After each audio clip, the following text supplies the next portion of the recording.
Bueno, muy buenas noches para todos. En primer lugar, agradecerles por estar acá en esta noche. La charla del día de hoy va a ser sobre síndromes aórticos agudos por nuestro invitado especial, el doctor Juan Santiago Jaramillo, cirujano vascular. Esperamos que disfruten y aprovechen mucho la charla de esta noche. Sin más preámbulo, te doy paso a ti, doctor, para que empieces. Bueno, muchísimas gracias. Bueno, primero que todo agradecerles por la invitación. De verdad que para mí es un placer volver a compartir con la gente del CES y con ustedes que están como con la idea de entrar en este tema de la cirugía. Sin mucho preámbulo, pues porque a esta hora, primero que todo, los felicito porque es un mundo de gente la que se conecta y eso es muy significativo para uno. El tema de hoy es síndromes aórticos agudos. Los síndromes aórticos agudos, digamos que contemplan unas patologías específicas que yo creo que casi todos ustedes han oído hablar de la disección de aorta, y hay otras dos patologías que digamos que podemos incluir dentro de este grupo de los síndromes aórticos agudos, que los vamos a ver más adelante, pero vamos a tratar de enfocarnos mucho en la disección para que tengamos claridad frente a ese tema. Entonces, lo primero es hablar qué es el síndrome aórtico agudo, ¿cierto? Es un término que básicamente denota comportamientos que son emergentes en la aorta. Es tal vez de las pocas patologías que un cirujano cardiovascular tiene como urgencia inminente para intervenir en un momento dado. Es un dolor torácico que usualmente es muy descrito, muy bien descrito como un dolor desgarrador, como una puñalada específicamente. Tiene complicaciones que son catastróficas, como veremos más adelante. El diagnóstico es un reto porque aunque es claro que el diagnóstico se hace con imágenes, hay que tener alta sospecha durante todo el tiempo, pensar en que uno puede tener un síndrome aórtico en cualquier paciente con dolor torácico. 40% de ustedes lo ven, son diagnósticos tardíos, y esos diagnósticos tardíos son post-mortem, ni siquiera son diagnósticos que se hacen pre-mortem, sino post-mortem, y la mortalidad es aproximadamente de 1 a 2% por hora si no tienen tratamiento. Es decir, desde el momento en que se presenta el dolor en adelante, cuando hay una disección de aorta, la mortalidad es 1% a 2% por hora. Entonces, hablemos básicamente de lo que queremos tratar hoy. 1, disecciones de aorta. 2, hematomas intramurales. 3, úlceras aórticas penetrantes. Y 4, la disección traumática de la aorta o los desgarros traumáticos de la aorta que los vemos en los accidentes de tránsito. Esto es un grupo heterogéneo de condiciones, como les decía. La primera, que es la disección de aorta, y pareciera ser que es difícil a veces uno decir que fue primero, si el huevo o la gallina, porque muchas de ellas pueden empezar o como un hematoma intramural o como una úlcera penetrada, ¿cierto?, que terminan volviéndose una disección de aorta. Como veremos más adelante, hay unas pequeñas diferencias en su extensión, que es lo que hace que sea uno u otro diagnóstico dependiendo de lo que nos encontremos. Rápidamente, la parte histológica, recordemos que tenemos una íntima, tenemos una capa media, que es una capa muscular, y una capa de adventicia, que es la capa externa de las arterias, que en las venas también tenemos, pero recuerden que la capa media de la vena es muy delgada. Es más, en algunos sitios dicen que no existe capa muscular de las venas, pero sí tiene una pequeña capa. Pero lo que es clarísimo es que la arteria tiene una capa interna, una capa media y una capa de adventicia. Cuando tenemos una ruptura de esta capa íntima, ¿cierto?, de la íntima de la arteria, y hacemos una falsa luz a través de la media, estamos hablando de una disección. Siempre y cuando no se nos rompa la adventicia, podemos tener bien sea lesiones circunscriptas, como pueden ser la úlcera penetrada o el hematoma intramural, y la disección, que básicamente es la separación de las dos capas, de la íntima y la media, creando una falsa luz que nos va a llevar entonces a un síndrome de malperfusión en adelante. Rápidamente, la aorta. Ustedes saben que la aorta está nosotros la dividimos, digamos que en tres segmentos grandes, lo que es la raíz aórtica y la aorta ascendente, que es desde la válvula hasta la salida del tronco brachiocefálico derecho. Consideramos el arco aórtico desde el tronco hasta la subclavia izquierda, esto es lo que consideramos arco aórtico, y por delante de la subclavia izquierda entonces consideramos que es la aorta descendente. ¿Dónde podemos tener alguna de las patologías de las que estamos hablando? Digamos que la vamos a encontrar con más frecuencia en aorta ascendente y en aorta torácica. Es poco frecuente que las encontremos originadas en la aorta abdominal, pero sí la aorta abdominal va a ser, digamos, como el órgano blanco en donde va a terminar todas las complicaciones que se producen en la disección o en los otros síndromes aórticos. Recordemos rápidamente, la primera rama es el tronco brachiocefálico derecho, que nos da carótida derecha y subclavia derecha. Posterior a eso viene la carótida izquierda. Recuerden que a veces tenemos una cosa que se llama el tronco bovis o tronco común, de donde básicamente salen las dos carótidas, pero usualmente la carótida izquierda sale separada y la subclavia izquierda.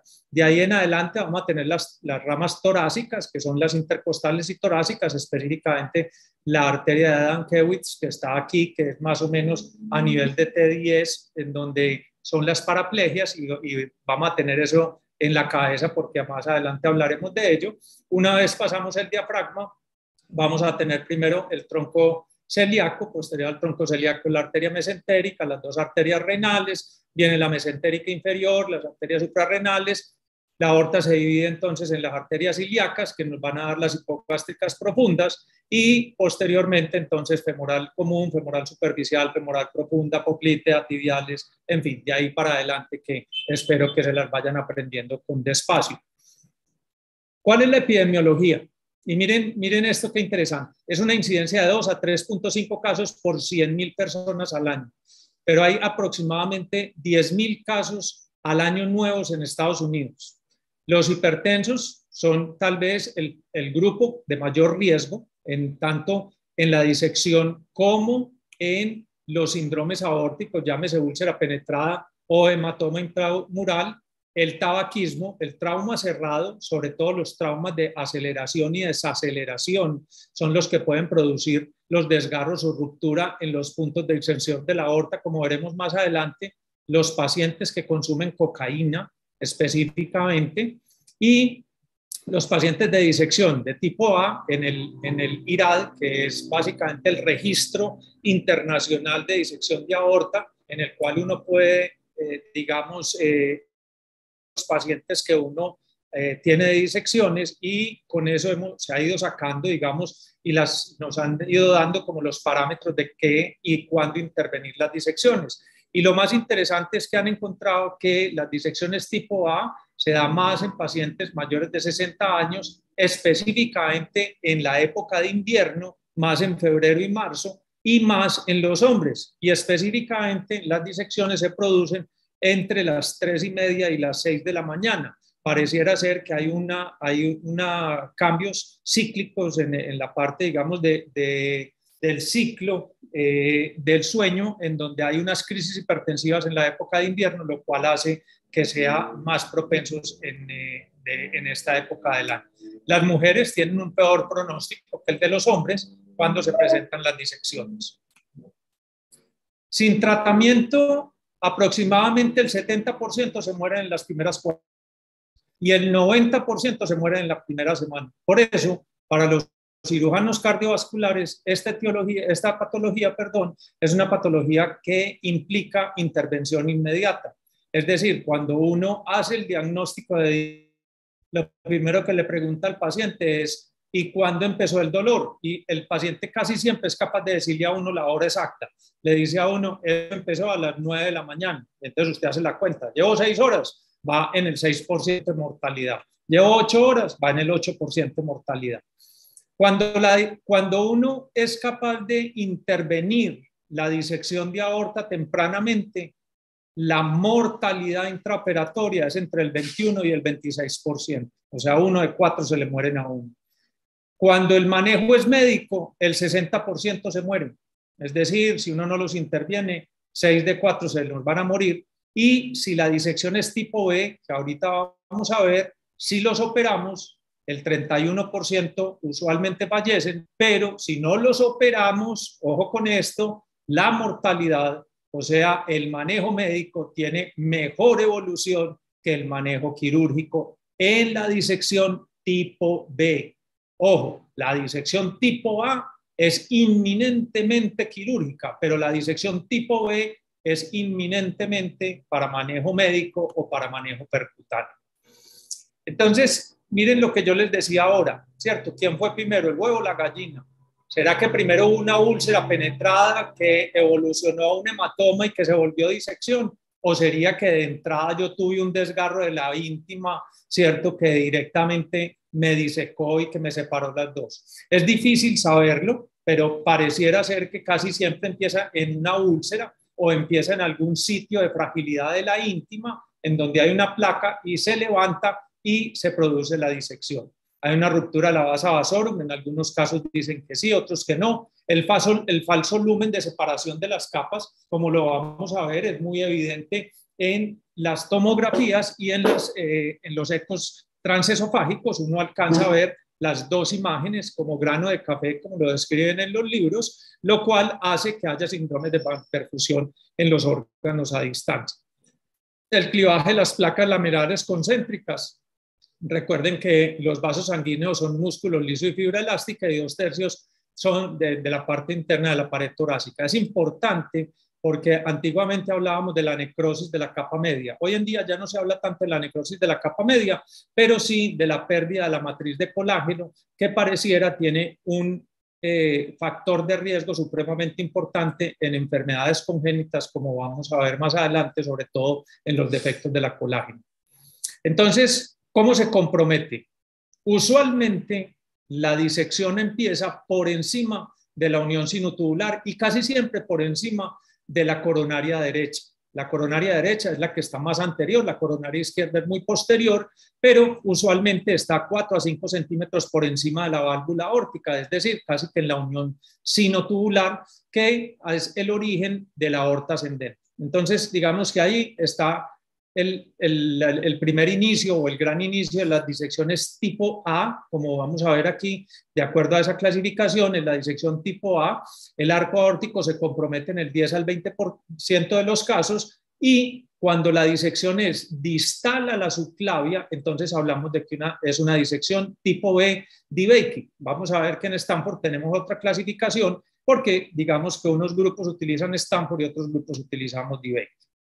¿Cuál es la fisiopatología? Entonces, una vez se produce la separación de las dos capas, es decir, que se abre un falso lumen entre la íntima y la media, provocan una serie de complicaciones que pueden ser agudas o crónicas. Empecemos el primero. La gran mayoría de los pacientes, ¿con qué van a llegar al servicio de urgencias? Con un dolor torácico. Y aquí, de acuerdo a los protocolos y de acuerdo a la gran mayoría de las guías, ¿cierto?, a la gran mayoría de los pacientes lo que hacen es que se les da una carga de clopidogrel, porque siempre creemos que el síndrome es el síndrome coronario agudo, pero no pensamos en el síndrome aórtico agudo. Entonces, primera cosa, cuando les damos clopi, ya ustedes saben que vamos a tener un problema grave en cirugía desde el punto de vista de coagulopatía, porque los pacientes no van a tener la primera defensa, digamos, en la parte hemostática, que es la adhesión plaquetaria. Cuando esta ruptura de esta falsa luz, ¿cierto?, se perpetúa, muchas veces empieza a filtrar la adventicia porque queda solamente contenido en la adventicia y esa filtración nos puede producir un derrame pericárdico con taponamiento y choque del paciente.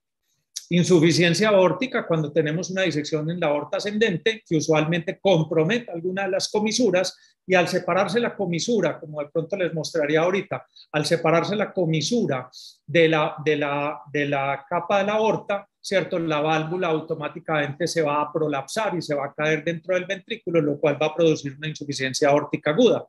Y las insuficiencias aórticas agudas, ¿con qué se manifiestan? Con edema pulmonar. ¿Cierto? ¿Por qué con edema pulmonar? Porque yo estoy aumentándole completamente en la diástole voy a recibir toda la carga de retroceso de la insuficiencia, lo cual hace que se me congestione por vía retrógrada la aurícula izquierda, las venas pulmonares y voy a empezar a tener un edema pulmonar. Entonces es un edema pulmonar retrógrado. Eso es cuando se manifiesta la insuficiencia aórtica aguda, porque si hablamos de insuficiencias aórticas crónicas, la insuficiencia aórtica crónica es la valvulopatía mejor tolerada de todas. Es decir, el corazón es capaz de adaptarse fácilmente a una insuficiencia aórtica crónica, pero no a una insuficiencia aórtica aguda.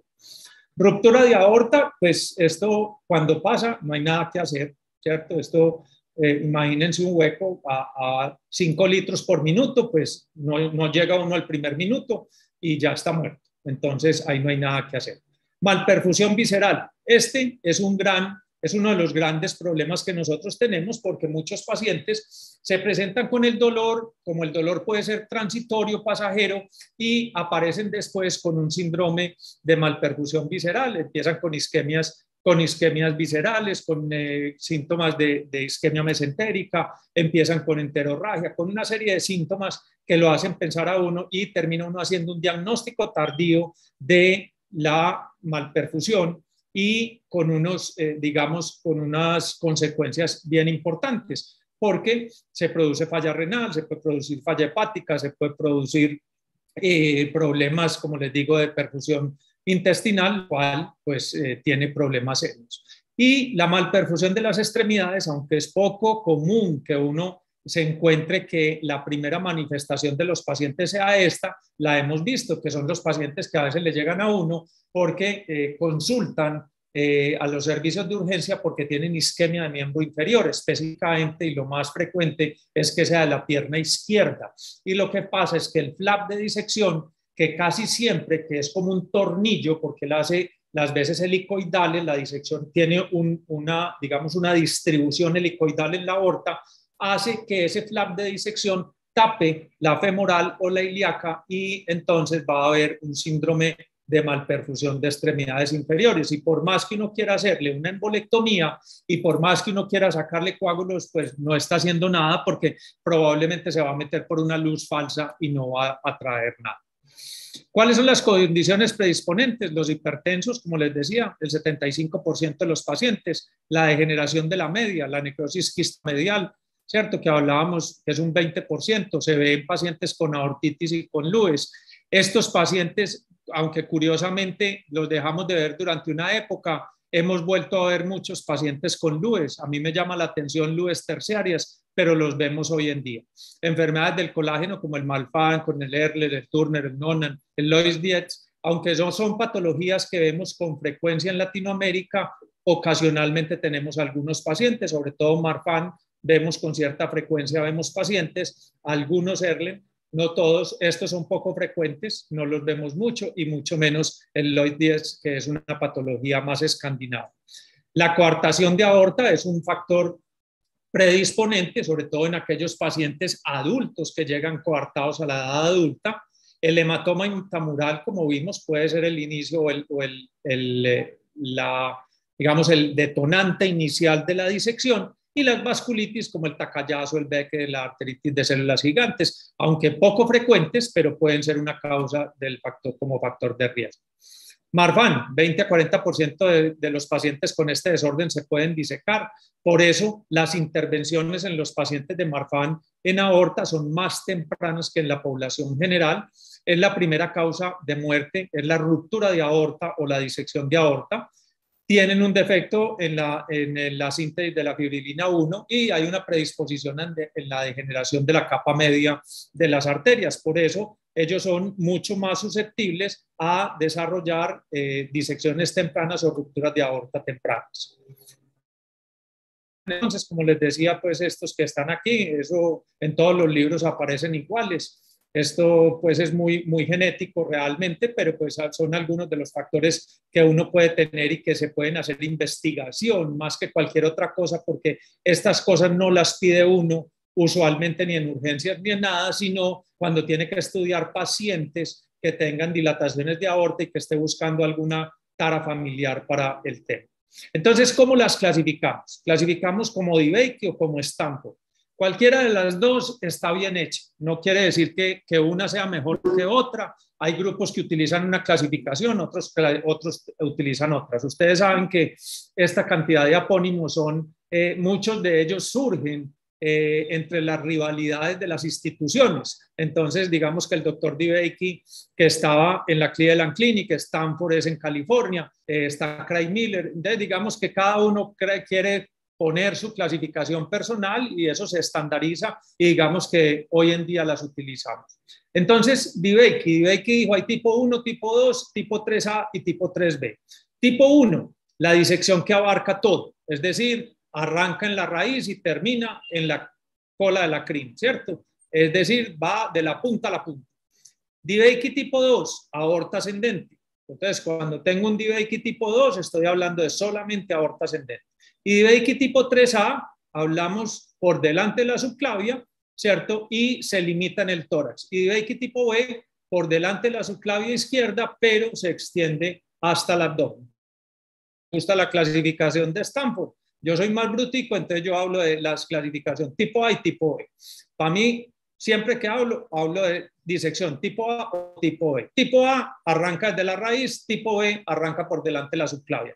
Con esto casi nunca nos enredamos los cirujanos cardíacos y siempre sabemos de qué estamos hablando. Sabemos que la disección tipo A es inminentemente quirúrgica y el tipo B es de manejo médico o de manejo percutáneo de acuerdo a la condición de cada paciente. Además, entonces aparece otra clasificación en el 95, como ustedes ya ven, entonces de la 1 a la 5. Vuelvo y les digo, cada uno se va aprendiendo la que cada uno le gusta. Vuelvo y les digo, a mí me gusta la de Stanford o la de DeBakey, me sé mejor la de Stanford que la de DeBakey, para serles sincero. Pero básicamente en esto, como ustedes ven, son diferencias entre si hay un hematoma contenido, no hay un hematoma contenido, si hace disección retrógrada o si hace disección anterógrada y desde dónde empieza cada una de las disecciones. Ahora sí, vámonos entonces a cómo se manifiesta una disección o cómo se manifiesta un síndrome aórtico agudo. Y el síntoma cardinal siempre es el dolor. Es un dolor desgarrador que usualmente se produce porque la aorta está muy bien inervada. Y esto produce una sensación, y a eso, ahí está la diferencia, digamos, con el síndrome coronario. Los pacientes usualmente le dicen a uno que eso es como una puñalada aguda que usualmente se va en la mitad del tórax y se va a la espalda. Recuerden que el síndrome coronario usualmente migra hacia la mandíbula o hacia el brazo. En las disecciones usualmente el dolor está centrado en el tórax. Lo otro es que los pacientes usualmente llegan hipertensos y hay déficit de pulso. ¿Por qué hay déficit de pulso? Porque aparece el flap de disección. Entonces, cuando aparecen los flaps de disección, uno puede tener déficit de pulso en la carótida, puede tener déficit de pulso en las radiales o puede tener déficit de pulso en las femorales, dependiendo de cuál haya sido el compromiso. Y miren esto, en el tipo A, 85-83%, en el tipo 85, en el B, 83% tienen dolor agudo. En el tórax anterior, 71% disecciones tipo B, solamente el 41% lo tienen en el tórax anterior. Y en el tórax posterior, solamente 32% del tipo A, pero mucho más en el tipo B, o sea, en la que es por delante de la subclavia.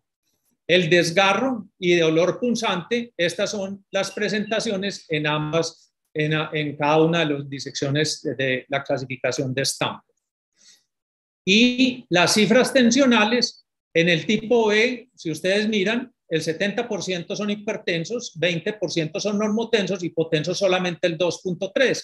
Pero en las tipo A, miren que hay más pacientes hipotensos y más pacientes chocados o taponados, mientras que en el tipo B no.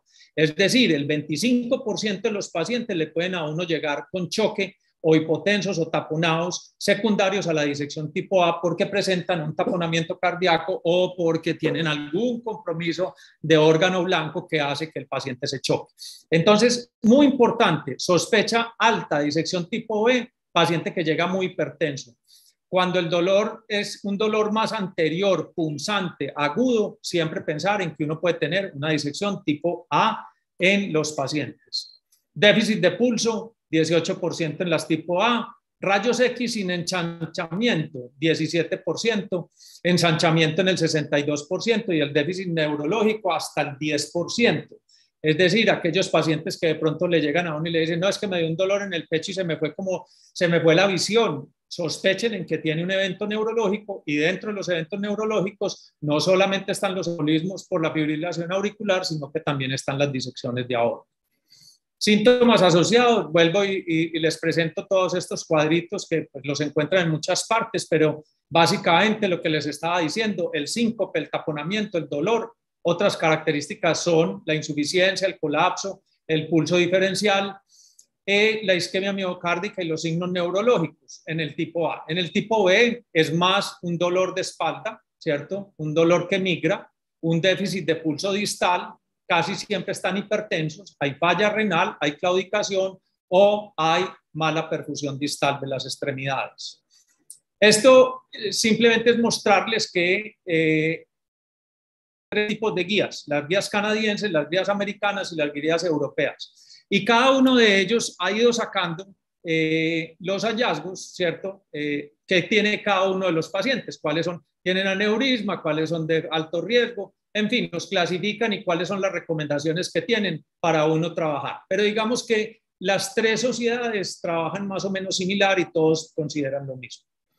Cuando nos vamos entonces al diagnóstico, y aquí quiero ser claro en esto, el diagnóstico es de alta sospecha clínica. Las ayudas diagnósticas, las imágenes nos ayudan a corroborar, pero la sospecha del síndrome aórtico es una sospecha que debe ser clínica más que cualquier otra cosa. Entonces, empezamos con rayos X, después veremos ecocardio, angiotomografía, resonancia y aortografía. Y empecemos por los rayos X. Lo más común que uno se encuentra en los rayos X es el ensanchamiento mediastinal. Uno ve que hay un ensanchamiento importante, hay un borramiento del botón aórtico y de la silueta pulmonar, se pierde, y uno ve un mediastino más cuadrado y menos cónico, digamos, como uno lo ve. Es poco específica, no le dice a uno nada diferente a que el mediastino esté ensanchado, pero acuerden que mediastinos ensanchados puede haber por muchas razones. Hay un gran número de pacientes que no tienen ensanchamiento, un 25%. Pacientes con riesgo bajo o intermedio, no vamos a encontrar nada. Y otra de las cosas que uno puede encontrar es la separación entre la pared aórtica y la calcificación, que eso se ve poco. Si ustedes miran aquí, aunque sea con los ojos de la fe, miren que aquí está el botón aórtico y se ve separación. En esta parte hay cardiomegalia y puede haber derrame pleural en este tipo de pacientes, sobre todo un derrame pleural más de origen izquierdo que de origen derecho. La ecocardiografía, recordemos que tenemos dos tipos de ecocardio: ecocardio transtorácico y ecocardio transesofágico.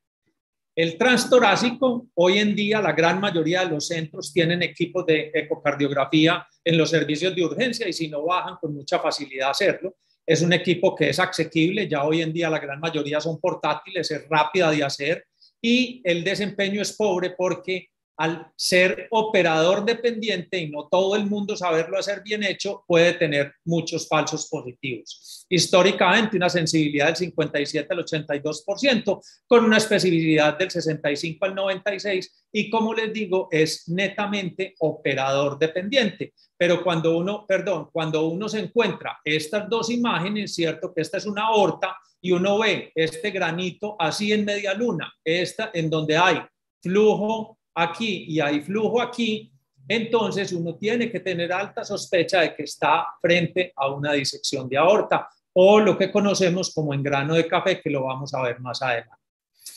El eco transtorácico, entonces, en este trabajo es una evolución retrospectiva, 240 pacientes, miren la sensibilidad de 87, 91, valor predictivo del 95, y se requería tener una ventana acústica óptima para tener una precisión cercana al 100. Muchos de estos pacientes son pacientes obesos o son pacientes que tienen EPOC, ¿cierto? Y ustedes saben que el aire en las ecocardiografías son una mala ventana acústica para uno ver bien las imágenes en estos pacientes.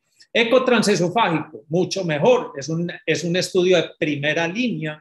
En los pacientes inestables tenemos el problema de los pacientes que no están en ayuno, lo cual contraindica. En pacientes inestables o de alto riesgo, el nivel es B, porque acuérdense que cuando uno hace un eco transesofágico, el paciente hace maniobra de Valsalva, y cuando hace maniobra de Valsalva estoy aumentando la presión intratorácica, lo cual puede empeorar la disección o puede empeorar el síndrome aórtico. Aún así, la sensibilidad es del 88 al 100% y la especificidad del 86 al 96%. Como dato, nosotros específicamente a todos los pacientes que les hacemos, tenemos sospecha, les hacemos transesofágico y lo que hacemos para que no haya tanta maniobra de Valsalva, los sedamos un poquito, les damos un poco, los ponemos con un poquito de fentanil y dormicum, de midazolam, lo cual nos permite hacer un examen mucho más fácil para hacer el diagnóstico adecuadamente. El AngioTac, yo diría que es el método diagnóstico ideal. Reemplazó el aortograma o la ortografía, permiten imágenes multicorte en pacientes de alto riesgo, es un muy buen examen. El ideal es hacerlo gatillado, ¿cierto? Que esté gatillado para que se pierdan los artefactos, porque muchas veces los artefactos, cuando el paciente está muy taquicárdico o no está gatillado, uno ve artefactos que pudieran parecer una disección, la sensibilidad cercana al 100 y la especificidad es del 98 al 99%. Y siempre la imagen es lo que estamos viendo aquí, ¿cierto? Que vemos la aorta partida en grano de café, que esta es la imagen típica de una disección tipo A. ¿Por qué tipo A? Porque veo que está disecada tanto la ascendente como la descendente, o es en la clasificación de Stanford, o un DeBakey tipo 1 que compromete aorta ascendente y aorta descendente. Y miren el tamaño de esta aorta, que es una aorta grande, aneurismática, porque cuando ustedes la comparan con esta aorta de acá, esta tiene por lo menos 2 veces el diámetro de la aorta descendente. Cuando uno hace una tomografía, es importante siempre tratar de ver las imágenes en las tres proyecciones, ¿cierto? En un corte sagital, en un corte coronal y en un corte transversal. Es decir, hacer las reconstrucciones multiplanar o MPR, ¿cierto? Que hoy en día hay muchos programas como el OROS o como el OSIRIS que le permiten a uno hacer estas reconstrucciones. Y es importante a ustedes jóvenes que están arrancando, el tema de las imágenes diagnósticas para ustedes es mucho más asequible y vale la pena que los aprendan a manejar muy bien. Un buen cirujano en cualquier índole, pues, cirujano general, cirujano cardíaco, vascular, lo que ustedes quieran, tiene que saber manejar muy bien imágenes de tomografía y tiene que saber manejar supremamente bien todo lo que sea el tema de imágenes hoy en día. Cuando es gatillado, los disparos se hacen en diástole, como les explicaba, entonces se pierde, digamos que esas imágenes o esos artefactos que a uno le pueden aparecer y hay menor radiación y, como les explicaba, pues lo de los artefactos. Son imágenes de angiotomografía. Si ustedes ven aquí, por ejemplo, aquí se ve muy clara la disección, como la ven aquí. Aquí entonces estaríamos hablando de una disección tipo, como nadie me contesta, entonces yo les cuento, es una tipo B, ¿cierto? Porque está por delante de la subclavia. Miren que la aorta ascendente está completamente sana, miremoslo aquí, ascendente, la vemos sana, pero la descendente, miren cómo la vemos, que tiene dos imágenes que le hacen a uno pensar entonces que es una disección por delante de la subclavia y que está comprometiendo solamente aorta descendente, más no la aorta ascendente. Aquí, a diferencia, si ustedes ven, es una aorta ascendente, pero la aorta descendente no tiene compromiso. Y miren aquí cómo ve uno la entrada en el arco aórtico, ¿cierto? En este punto, lo cual pareciera ser que es una disección que está limitada solamente a la aorta ascendente y no progresó. Miren esta disección tipo B con un hematoma gigantesco. Miren el colapso de la luz verdadera, luz falsa, y miren el orificio de la disección donde está. Entonces hace un gran hematoma y colapsa completamente. Este es un TAC que no está contrastado, es una mala técnica, pero a veces toca hacerlo. Alcanza uno a ver el halo y alcanza uno a ver el hematoma, pero es muy difícil uno decir si hay o no hay una disección. A diferencia de este punto en donde, si ustedes miran, aquí donde se ve el contraste más nítido es la luz verdadera y esta es la luz falsa, que es la que colapsa la luz verdadera. Lo mismo pasa aquí. Si ustedes miran, la luz falsa es mucho más grande que la luz verdadera en este paciente con una disección tipo A, es decir, o una Stanford o un DeBakey tipo 1.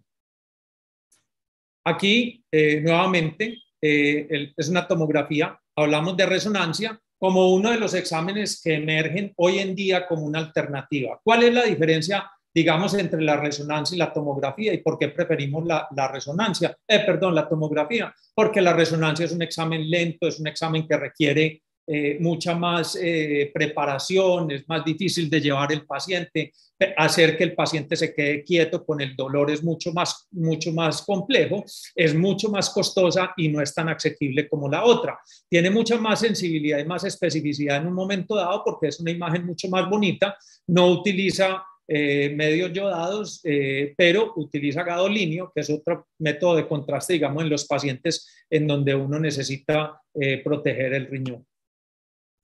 La aortografía o el aortograma se dejó de utilizar y se dejó de hacer, es poco específico realmente. Hoy en día lo utilizamos más como terapia más que diagnóstico, sobre todo para las disecciones tipo B, en donde hoy en día las estamos manejando en su gran mayoría por métodos percutáneos con un stent graft, y ya incluso hay algunas digamos, de los compromisos de arco o de aorta ascendente haciendo cirugías de debranching que le permiten a uno derivar toda la aorta ascendente a los vasos del cuello, anular todo lo que es aorta ascendente y colocar un stent graft que tape todo el arco, sobre todo cuando hay lesiones arterioscleróticas severas o hay contraindicaciones de cirugía en forma importante. Puede evaluar el compromiso valvular. El aortograma le permite a uno saber si hay o no una insuficiencia aórtica masiva y le permite a uno en ciertos casos hacer coronariografía, lo cual ha sido bastante, digamos, discutido. Si cuando uno tiene un paciente con disección, ese paciente lo debe llevar a coronariografía. Básicamente nosotros, por protocolo, todos los pacientes que sean mayores de 40 años que vayan a ir a una cirugía de corazón, se les debe hacer coronariografía por los riesgos de enfermedad arteriosclerótica coronaria.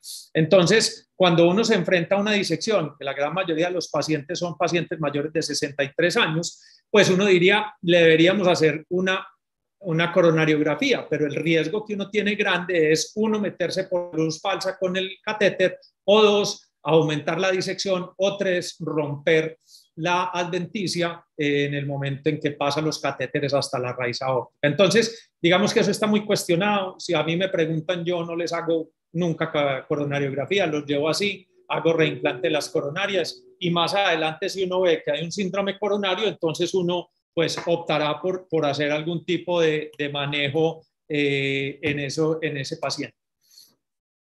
Los biomarcadores surgen, digamos, porque en aquellos pacientes en donde uno no va a hacer un tratamiento o no tiene una forma de hacer un diagnóstico con imágenes, hay diagnósticos que pueden ser hasta el 40%, son de detección rápida, y solamente en ciertos pacientes. De resto, yo diría que es una patología de tanta urgencia que hacer biomarcadores teniendo una tomografía y ecocardiografía no es un buen método diagnóstico. En estos, ninguno de los biomarcadores actuales cumplen con la condición de que sean los ideales. Serían los de miosina de músculo liso, calponimia y el dímero D. Realmente asequibles para nosotros, el dímero D. Estos dos son exámenes que se demoran entre 10 y 15 días para que a uno le entreguen el resultado. Entonces, el dímero D pues, sería lo único o la única alternativa, y solamente se pide en casos específicos en donde uno no haya hecho el diagnóstico o quede con dudas. Determinaciones del riesgo. Entonces, en el 2010, lo que fueron la AJA, la Sociedad Canadiense, el AATS, que es la Sociedad Americana, y el STS, que es la Sociedad Cardiotorácicos, crearon una determinación de riesgo. Es una herramienta para determinar el riesgo pretest, bajo, moderado o alto, y la suma de los factores predispone.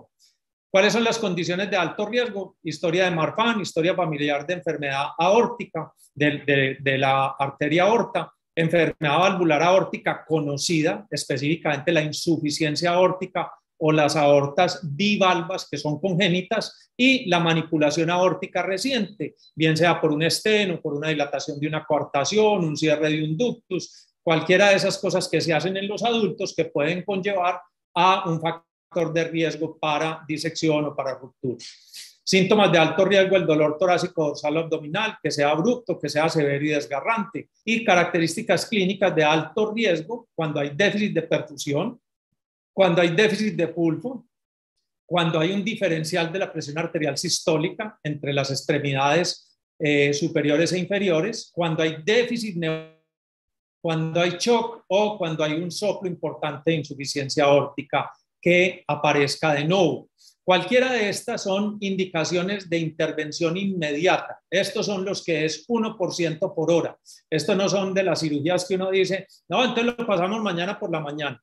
Cuando lo pasamos por la mañana ya no lo pasamos a cirugía usualmente, sino que lo pasamos al sótano de la clínica, porque es una patología que corre rápidamente y es altamente mortal. Esto puede ser un cuadro de esos de manejo para uno definir los manejos de los pacientes, pero pues es como el resumen de lo que venimos como conversando.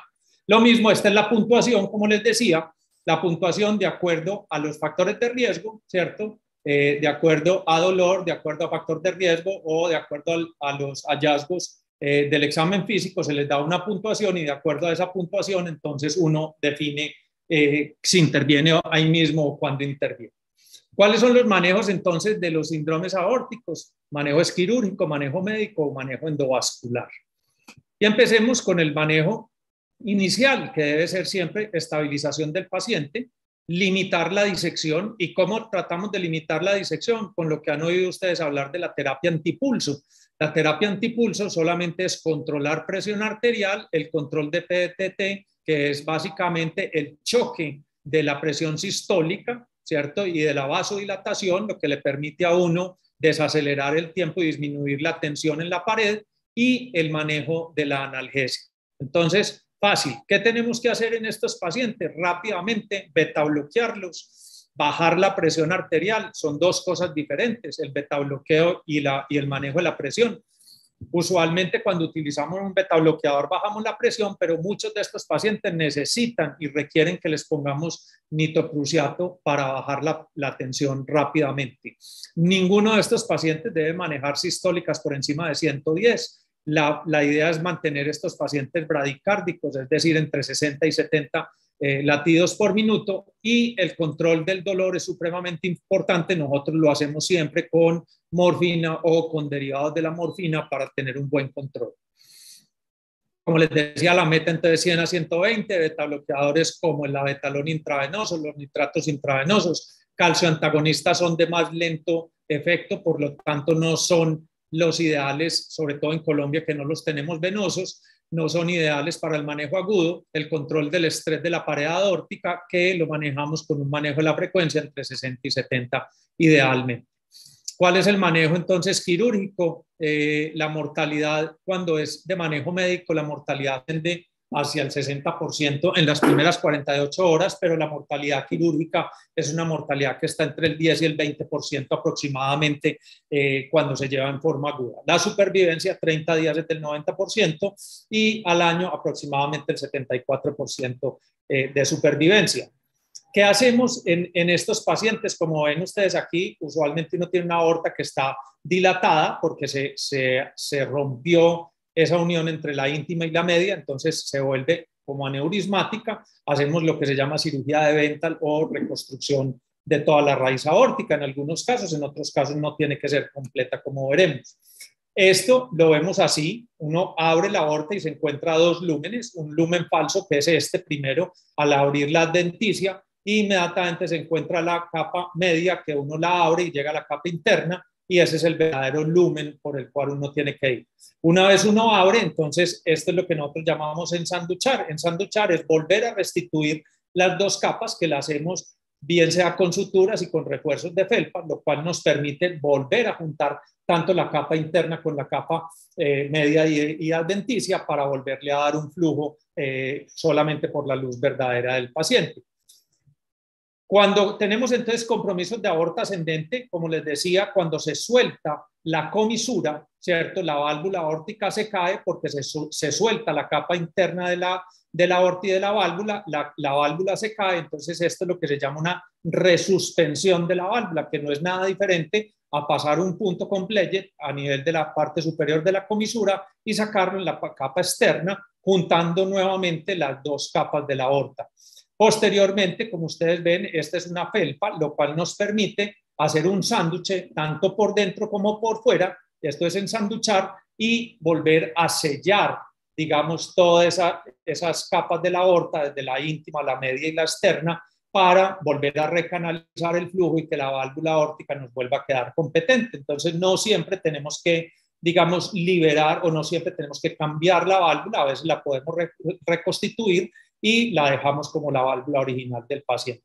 Hoy en día tenemos los coayudantes de los sellantes biológicos, específicamente el BioGlue y otros sellantes que nos permiten echarlos dentro de la separación de las capas, y eso pues ayuda a pegar nuevamente las capas. En algunos casos tenemos que hacer el reimplante de las coronarias, y una vez hemos hecho eso, entonces utilizamos un tubo de Dacron para reemplazar toda esa aorta ascendente dañada, y posteriormente lo pegamos a la aorta ascendente que ya la hemos ensanduchado y la volvemos a recanalizar con el tubo de Dacron que pusimos, así como lo estamos viendo aquí. Volvemos y lo pegamos y hacemos nuevamente entonces un flujo por un solo lumen o por el lumen verdadero del paciente. En algunas oportunidades, cuando la disección se extiende en ascendente y descendente, entonces tenemos que revisar si podemos ensanduchar, como están viendo aquí. Se ensanducha la aorta distal, o sea, la aorta descendente por delante de la subclavia. Se saca un escudo con los vasos del cuello, estos vasos del cuello, se saca un escudo y ese escudo se le pega al injerto de Dacron que viene desde la aorta ascendente, así como lo están viendo aquí. Otra opción que uno tiene cuando no está completamente dañada la aorta descendente es hacer una península. Esto se llama la técnica de península, que es un hemiarco en donde básicamente uno repara o deja, digamos que más de 270 grados del arco aórtico, y simplemente se va con una lengüeta a pegar el Dacron en la aorta torácica al frente de la subclavia izquierda. Una vez ha hecho esto, si hay necesidad de hacer puentes, porque muchas veces las coronarias se taparon, entonces hay que hacerle puentes de bypass a esos pacientes, o si hay la necesidad de reemplazar la válvula, como en estos casos, pues se reemplaza la válvula aórtica como tal. ¿Cuáles son las predicciones de muerte? Pacientes que llegan hipotensos y que no se recuperan fácilmente, pacientes con taponamiento cardíaco. Yo no tengo en mi cabeza ningún paciente con disección de aorta y taponado que me haya salido. Pacientes añosos, pacientes que llegan con infarto, pacientes que llegan con ACV, que hacen falla renal. Este es un predictor supremamente importante de entrarlo rápidamente a cirugía. Y las disecciones iatrogénicas. Las disecciones iatrogénicas, gracias a Dios, no son muchas, pero cuando a uno le pasan es una catástrofe y pues tienen una alta mortalidad, porque es cambiar un procedimiento que iba convencional de alguna otra cosa a un procedimiento supremamente grave.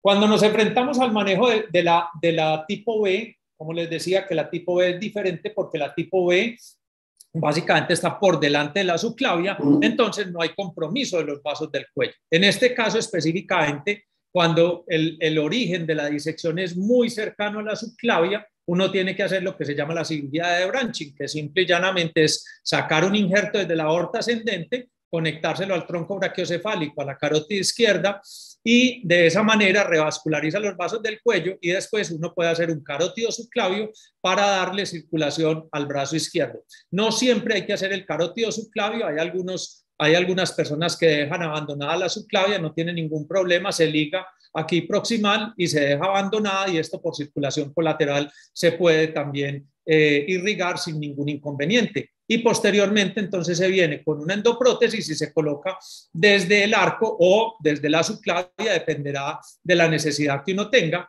para recubrir toda la zona en donde está la disección y en donde está el hematoma.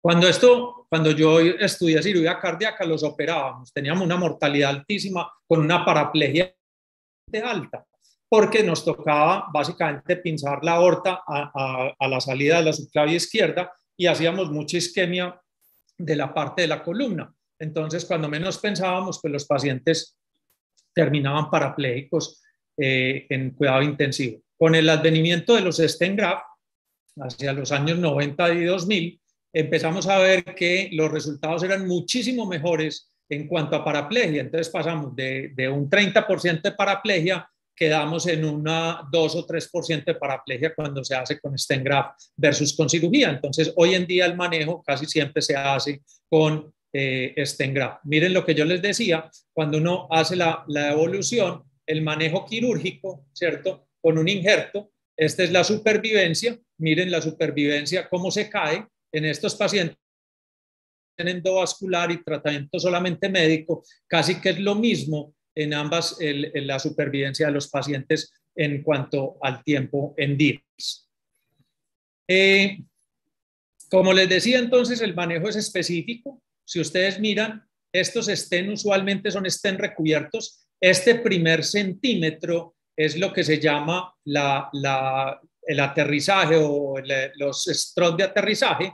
Estos no son revestidos, pero estos de aquí para adelante son revestidos por un dacrón, entonces se sella la luz por donde está la disección. Si ustedes miran, está aquí, ¿cierto? La entrada, una vez puesta la endoprótesis, miren que desaparece como la doble luz, ya no hay verdadera luz, perdón, no hay luz verdadera y luz falsa, sino que ya solamente queda una sola luz por donde se recanaliza nuevamente todo el flujo sanguíneo.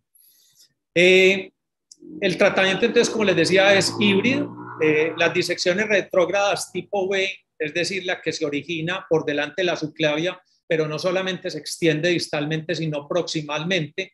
En ese tipo de pacientes a veces hay que hacer la cirugía convencional de reparación de la parte de arco aórtico y de aorta ascendente. En otros casos se puede utilizar, como les decía, un debranching, que le permite a uno entonces hacer un manejo completo con stent graft, tanto del arco como de la aorta descendente. O en aquellos pacientes que no son candidatos a cirugía por la alta mortalidad, o en casos selectos, como algún caso que tuvimos nosotros, que trasplantamos y que con la inmunosupresión, ustedes saben que las arterias hacen unas arteritis muy importantes por inmunosupresores, los vasos se vuelven muy malos, entonces lo que hicimos fue que le hicimos una reconstrucción completa endovascular para no tener que volverla a llevar a cirugía ya estando pues trasplantada. Hematoma intramural y úlcera penetrante, ya estamos aquí terminando rápidamente. ¿Cuál es la controversia? Lo que les decía, el espectro entre disección o entidades superpuestas es muy difícil de decir cuál es primero y cuál es la otra. La úlcera aórtica penetrada aparece en pacientes de mayor edad, mayores de 75, 80 años, son los pacientes más frecuentes que uno encuentra, sobre todo pacientes con alto riesgo de arteriosclerosis. Y es poco frecuente en estos pacientes que se disequen. Es decir, se ulcera la placa, pero no se diseca. Es decir, la placa se levanta, uno ve la tomografía y ve la úlcera, ¿cierto? Ve, digamos que la aorta no es un círculo exacto, sino que es como todo escarrañado. Y esos son úlceras que se producen a veces en las placas, pero no producen disecciones. Los hematomas, en cambio, ¿cierto? Que pareciera que es una ruptura de la íntima, no se sabe, son 6 a 10% de los síndromes aórticos. En los asiáticos es bastante. Se considera que es como si fuera un desgarro de la íntima, realmente, pero no hay entrada y salida, sino que es que se desgarra por dentro entre la íntima y la media y entonces se produce un gran hematoma. ¿Qué pasa en estos casos? Se considera que si estos hematomas son de más de 1 centímetro de expansión, se considera como si fuera una disección de aorta y se deben intervenir de la misma forma y con la misma rapidez que se intervienen las disecciones de aorta. Desplazamientos de calcificaciones endoluminales en el hematoma intramural, es la diferencia con el trombo. Los síntomas son similares a la disección, pero hay menos riesgo de la isquemia visceral porque no hay separación de luces y no hay síndromes de malperfusión entre ellos. Riesgo de la progresión a la disección franca, miren que es muy alto, hasta el 50% pueden terminar en una disección. ¿Cuáles son los factores que predisponen? Dolor persistente, recurrente o presencia de una úlcera aórtica perforada. Y los factores protectores, pacientes de menor edad, diámetros de aorta que sean menores de 4,5, siempre y cuando no sean pacientes ni Marfan o ninguna de los que vimos de factor de riesgo o de aortas bivalva y, como les decía, un grosor del hematoma menor de 1 centímetro. El hematoma intramural, la mortalidad cuando es tipo A 42%, cuando es tipo B es solamente el 8,3%, se maneja similar a la disección de aorta, como les dije, y es más frecuente pues en la parte de aorta central. Úlceras aórticas penetradas, la incidencia real se desconoce. Se estima que está entre el 2,3 y el 7,6 de todos los casos, de acuerdo a Yale. En Yale está el doctor Eleftheriades, que es uno de las personas que más ha trabajado en aorta. En aorta descendente está la gran mayoría de los eventos, a diferencia del hematoma que está en la aorta ascendente, mayores de 65 años hipertensos, y la lesión arteriosclerótica ulcerada que penetra a la lámina anástica interna permite la formación del hematoma en la capa media. O sea, como les decía, un síndrome se superpone con el otro. Asociaciones con el hematoma intramural o con los pseudoneurismas. En el 20% de los casos no hay asociación con hematoma intramural. Fibrosis de la capa media y más común en aorta descendente que en aorta descendente. Por último, esta es la evolución de uno. Así estaba yo cuando estaban ustedes arrancando la residencia. Este es el retoño que hoy en día está aquí como toda una residente de cirugía, lo cual me hace enormemente feliz y me vuelve un padre muy orgulloso. Nada, darle las gracias por la atención a esta charla. Espero pues que haya sido del agrado de ustedes. Creo que tenemos todavía como 3 minuticos si quieren preguntas o si quieren participar, con todo el gusto. Doctor, buenas noches, ¿cómo está? Hola Alejandro, ¿cómo estás? Muy bien, gracias. No, primero que todo, pues como en representación un poquito ahí del semillero, queremos darle pues muchísimas gracias por esta charla, preparar esta charla para el semillero, pues yo sé que es un tiempo extra y una persona pues como usted tan ocupado, uno valora pues demasiado pues como esa disposición.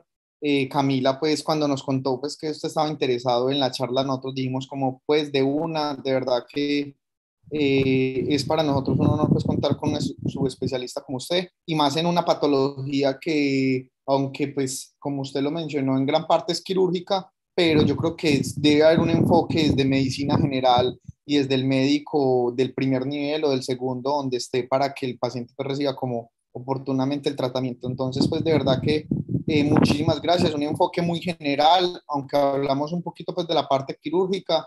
Yo creo que la charla pues como cumplió el objetivo grande para todos los estudiantes, internos, médicos y residentes pues, que están aquí en la charla, que es tener pues como una idea general de esta charla. No sé si pues si alguien tiene alguna pregunta que quiera hacerle al doctor o algún otro comentario. Alejandro, mientras que alguno se anima a preguntar algo si quieren. Yo traté de enfocarles esta charla muy hacia lo que uno puede recibir como médico en los servicios de urgencias. A la gran mayoría de los médicos, o por lo menos a nosotros, nos formaron así en el CES, ¿cierto? Siempre pensábamos el médico formado en el CES es un médico con mucha orientación hacia la medicina interna, tiene una fortaleza muy grande en la medicina interna, y los médicos hoy en día que trabajan en servicios de urgencias tienen un enfoque muy hacia la medicina interna porque eso es lo normal. Lo normal es pensar en el síndrome coronario, ¿cierto? En ese tipo de patologías más frecuente. Pero me parece que es importante porque miren que entre el 10 y el 15% de los dolores torácicos agudos pueden estar asociados a síndromes aórticos. Entonces es muy importante que ustedes siempre tengan en la cabeza que no solamente es el infarto, ¿cierto? Que está el infarto, pero que hay otras patologías que también pueden estar acompañando cuadros similares, porque el puede ser una manifestación de la disección de aorta, ¿cierto? Es decir, es una consecuencia que pasa cuando se oblitera una coronaria. Entonces, es importante que siempre que tengan en su mente, cuando hablen de pacientes con dolor torácico, siempre piensen también en el síndrome aórtico. Claro que sí, doctor, muchísimas gracias. Esperemos a ver si alguien tiene algún otro comentario o pregunta.